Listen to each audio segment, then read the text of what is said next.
Hi, this is Shayna, the teacher from EspressoEnglish.net. A lot of students tell me their biggest difficulty is speaking English, and today I'm going to tell you why speaking is so hard. It's actually a combination of 4 different difficulties, and I'm going to give you specific tips for improving each area. English speaking difficulty number 1, listening. Remember that when you're having a conversation, you're only talking about 50% of the time. The other 50% is spent listening to the other person speak. If you don't understand what the other person is saying, it's difficult to reply. Here are 2 simple solutions to this problem. First, practice some listening every day. All you need is 10 or 15 minutes per day to develop your listening skills. You can get free English podcasts on websites like eslpod.com and listen to them while driving, taking public transportation, exercising, or doing housework. Next, memorize these phrases that you can use in conversation when you don't understand something.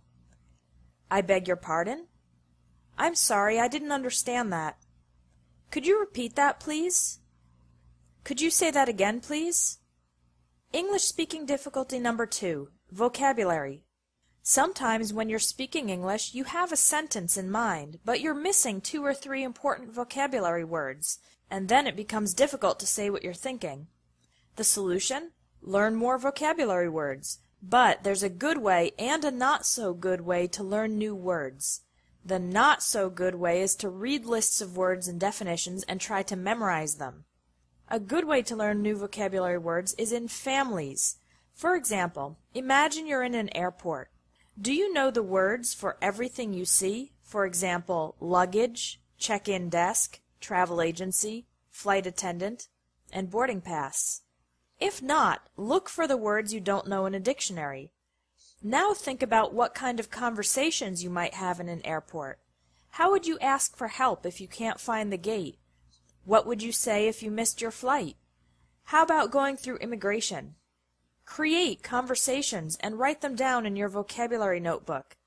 This will help you learn useful words that are all related to each other, so the next time you're in an airport, you won't have problems with missing vocabulary. English speaking difficulty number 3, pronunciation. English words can be difficult to pronounce, and when speaking English, you have to consider not only the pronunciation of the individual words, but also the connection between the words in the sentence. There's also the rhythm and intonation of the sentence to consider, and sometimes your mouth gets confused. There are 2 things that can help you improve your English pronunciation.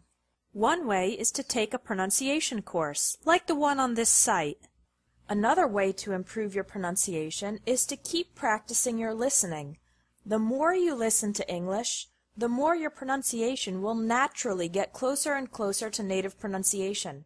A good way to practice is to get an audio sample with a transcript. Listen to 1 or 2 sentences while reading the transcript, then pause the audio and try to repeat the sentences exactly as the person said them. Practicing pronunciation like this will help you improve very fast. English speaking difficulty number 4, confidence. If you feel nervous and are afraid of making a mistake while speaking English, then your problem is confidence. There are 3 things that can help increase your confidence. First, don't worry too much about grammar. Just do your best to communicate, and you'll often be successful even if you do make a small grammar mistake. Also, remember that the grammar of spoken English is often more flexible than the grammar of written English. Second, keep a positive attitude. Think of yourself as an English speaker, because you are, and focus on celebrating what you know, not being frustrated about what you don't know. Third, practice speaking English as much as possible in low-pressure situations. Here are 2 examples of low-pressure situations. Talk to yourself. It might feel ridiculous, but it really helps. Another example is to talk to your teacher and your friends in English class. If you make a mistake, they can correct you.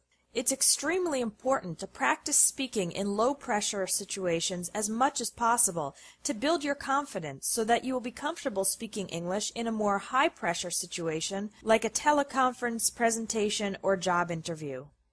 So what's your biggest difficulty with English speaking? Is it listening, vocabulary, pronunciation, or confidence?